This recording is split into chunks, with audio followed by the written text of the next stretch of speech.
I'll keep it.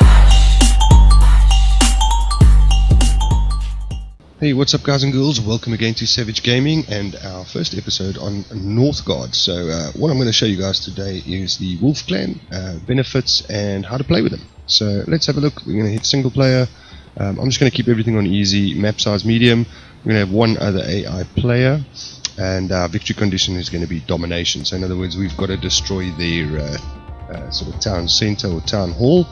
We're going to hit Wolf Clan. Let's start the game. So Wolf Clan, basically food is a big benefit for the Wolf Clan. So if you kill bears and wolves, you are going to get extra food, and once you can build your berserker, you will also be able to colonize areas for free. So first thing you're going to want to do, guys, and pretty much every clan I've played, this is the way you're going to start. You're going to start off building a woodcutter's hut here, and you want to build a house. Let's just move that over there. Okay, so if we go to the top of the screen here, you'll see there's a whole bunch of icons. You've got your happiness, your food, your wood, your gold, stone, iron, and then obviously your population and your warband, and then your law right at the end. Now guys, don't neglect your law. That gives you a lot of cool benefits which are going to give you an advantage over other players while you're playing, and obviously also watch your population limit, and your happiness is also quite important. What I like about the game is that everything sort of has a feature to play. You know, you don't just need one or the other, you kind of need everything to really get going. So now we've got these two, our house built and our woodcutter's hut. So let's take a villager, and we're going to right click on a hut, so we can get her starting to chop some wood for us. And then we've got these villagers that automatically spawn and obviously collect food for you as you go. And you can see here next to the food icon we've got a +11, because another villager spawned. It was on +8. So I'm going to put another villager on wood here because we're going to need wood in order to expand nice and quickly. And then the next thing we're going to have to build is our scout camp. So this allows us to explore the rest of the map. So scouts will basically, they'll automatically go to these dark areas here and explore them for you, and you can see which areas you want to populate. So I think I think we're pretty good here. So basically what I checked out now, guys, is at the bottom here you can see this little timeline here where it's green and then white. The white part is winter, so your food and wood production sort of drops in this time, because obviously your villagers consume more during winter, and more food and more wood. So that's going to be something to think about. Don't let that run too low, you need to prepare.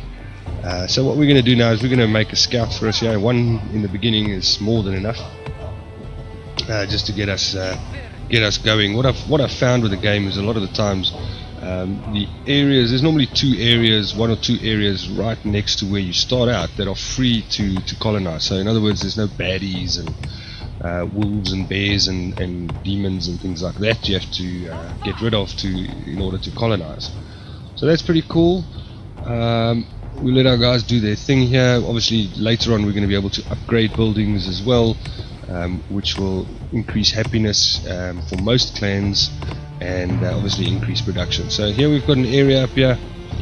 This area has got some stone, and it has got some ruins which we can explore with our scouts, but we can't obviously do that until we've actually colonized the area. This area, I can see at the bottom here, we can build 3 buildings. There's a room for 2 miners, and there is 1 wolf. So this area is defended.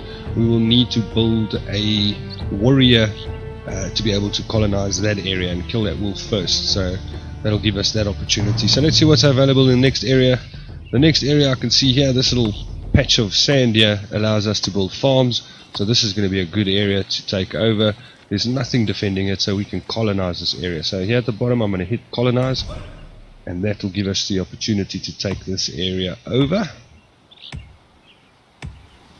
And once we've taken the area over, we can now build in that area. So let's take a villager here, let's run him into this area, and we're going to say build, and we're going to select fields.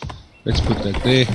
Now fields and hunting and things like that, guys, and fishing as well, brings in more food than your standard guys just collecting and foraging on a specific tile. So you want to maybe bear that in mind. If you want to gather food quickly, that is definitely something that you want to try and sort of, the areas you'd like to colonize initially would be your areas with either hunting or farming available on them. So that's also good. Another nice thing about this area, guys, is we've got some more stone. Stone we're going to need for upgrades and upgrading our buildings, which is important because obviously if you upgrade houses you keep your people happy and you also increase your population limit. You also allow you to upgrade like your woodcutter's hut.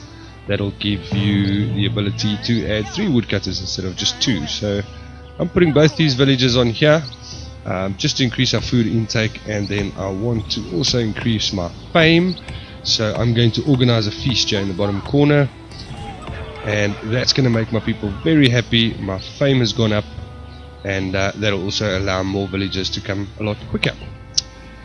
So a lot of information to take in, but what I'm going to do next, I see we've got quite a bit of wood, is I'm going to build another house, because we still need to maintain our population, and your clan does get very upset if you don't build enough houses for them. So keep that in mind as well, guys. Our clan likes to grow, and our clan likes to take territory. With the wolf clan, military units actually gain you happiness as well, which the other clans it doesn't. You don't have to, the other clans you can sort of stay quite passive and maintain your happiness, whereas with the wolf clan, having a little bit of an army does help quite substantially with your happiness count of your people. Okay, so there we've basically got a nice population up to 15 going. We've got +4 happiness. We've got our farm pushing nicely through here. We've got our woodcutters chopping us some wood. So next thing to do, guys, is also bear in mind as well with when it comes to the different tiles as you colonize them, what buildings you're going to build. So plan ahead a little bit. I like to see, okay, here I've got 2 out of 3. What is the next thing I'm going to need? So I look at the areas around me. So I look at this area, it's defended. This area is defended. This area, okay, is not defended. But this area hasn't got much to it. There's not much of a food source here, although there is a forest, which gives us the ability to get a little bit more wood a little bit faster as well. So our next woodcutter camp is definitely going to be in this area, but we want to bear in mind that we're going to have to build a military camp and build some warriors, or a warrior at least, to take out the wolves in these adjacent areas, so that we can actually mine those resources.